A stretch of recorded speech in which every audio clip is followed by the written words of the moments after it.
Nobody in Harlow Creek talked about the house at the end of Dellwood Drive.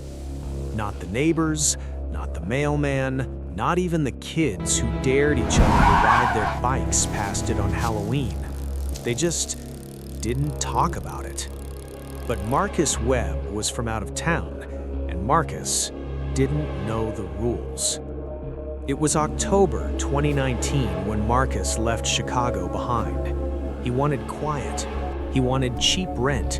He wanted somewhere no one knew his name. Harlow Creek, Tennessee checked every box. He found the listing on a small local site, not Zillow, not Realtor.com, just a plain web page with 3 photos and a phone number. $600 a month, utilities included. He called. An old man answered on the first ring, like he was waiting. "You want the house on Dellwood?" the man asked. Marcus said yes. There was a long silence. Then the man said, "It's always available." Marcus laughed it off. Small town charm, he figured. He signed the lease that weekend. The first 2 weeks were perfect. The town was friendly, the diner had good pie, the leaves were turning gold and red like something off a postcard. But then came the sounds. Creaking in the hallway around 2 a.m. He told himself it was an old house. Old houses settle. Then one morning, he woke up to find the back door wide open. He always locked it, always. He told his neighbor Pat. She went very still. "How long have you been in that house?" she asked. "About 3 weeks," he said. She nodded. Then she looked at him with the saddest eyes he'd ever seen and said, "You should leave before the month is out." He laughed. "Why?"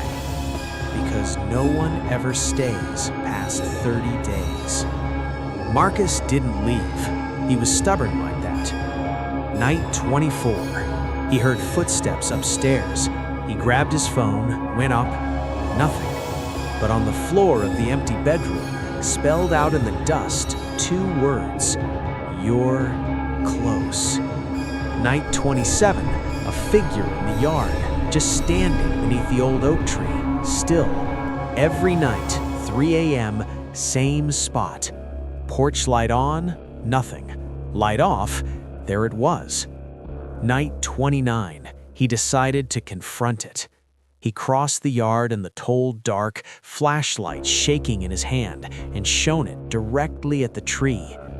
No one was there, but zip-tied to the trunk was a plastic bag. Inside, lease agreements, dozens of them, different names, different years, going all the way back to 1987. Every single one was signed for exactly 30 days, and every single one ended on the same date, October 31st. Marcus looked at his phone. It was midnight.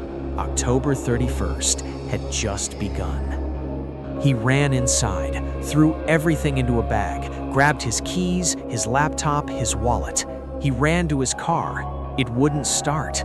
He called 911, started explaining everything, the figure, the papers, the date. The dispatcher went quiet. Then she said, "Sir, are you calling from the house on Dellwood Drive?" "Yes," he whispered. "We've received calls from that address before. Officers have responded every time." "Sir, run. Don't go back inside. Just run." He ran, barefoot, down Dellwood Drive in the cold dark, 1.5 miles to the gas station on Route 9. He didn't look back once.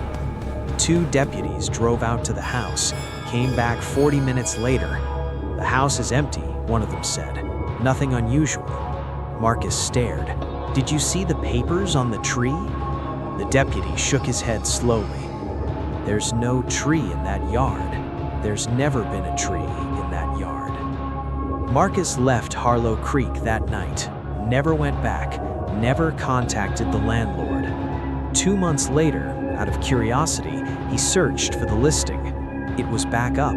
Same photos, same number, $600 a month. And one line he didn't remember reading the first time. Perfect for someone looking for a fresh start. He closed the tab. Somewhere in Harlow Creek, Tennessee, a phone rang, and on the first ring, someone answered.